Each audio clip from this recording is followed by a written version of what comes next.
but we're going to go to Arizona and we're going to you, Sonnie. All right. Thanks, guys. So I'm very supportive and very much of the school of thought around the champion mindset, mental resilience, by way of navigating that really hard stuff as smart as possible. Sure. And so the question I want to throw out there is, we see so much of the easy quit or the cute quit, like, oh gosh, I really need more balance. I need this. So I've been in the corporate world for the last 20 years in healthcare, as you had mentioned, and you talked a little bit about the millennial piece.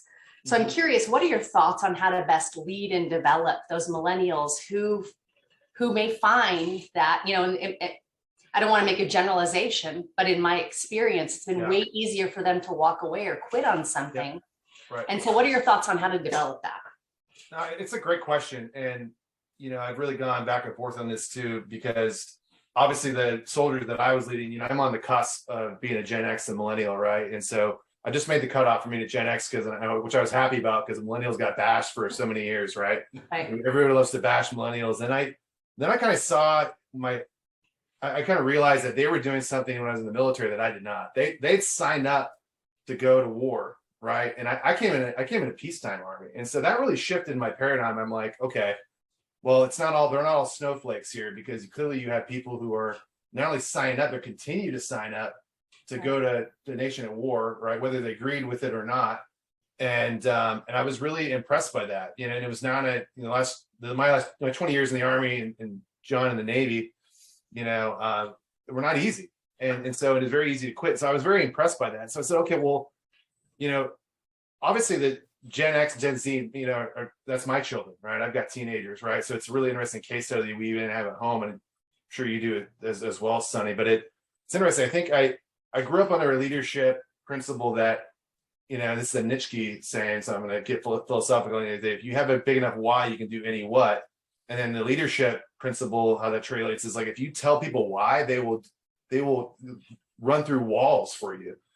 And our generation, Gen X and generation before, you didn't have to say why. It was all about the message to Garcia. Hey, take the initiative. You don't need to be told why or how. You just go do it, and you find a way, right? And so this generation is different. I don't think it's a bad thing to talk about the purpose and the why behind what you do, because I think what that does is that, and what I would recommend doing is be really good at giving leaders intent.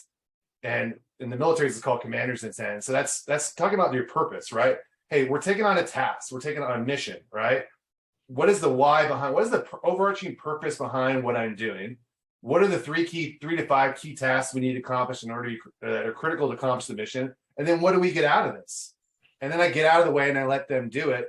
And then I continue to give them guidance and support and so on and so forth, right? And I think that, this generation and the future generations are going to demand intent, right? Whereas our generation did not. So if you're not giving good intent, you're not going to get good outcomes, because ultimately, if you don't have a good enough why, and then they're going to ask themselves, what's in it for me? And that's another challenge that you have. I see that a lot in the athletics side. A lot of the coaches that I work with at the youth level, especially in that middle school, high school level, you see, multi-sport athletes who are great students who just quit all of a sudden, and then because the answer is not what's in it for them. And so it's what's the we versus me mentality, right?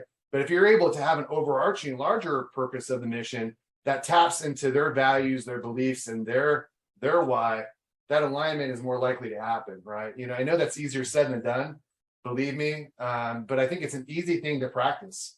Practice that with yourself. Give yourself intent for what you're doing. Okay, what's the purpose behind what I'm doing? What are the 30 things I need to do? And what am I trying to get out of this?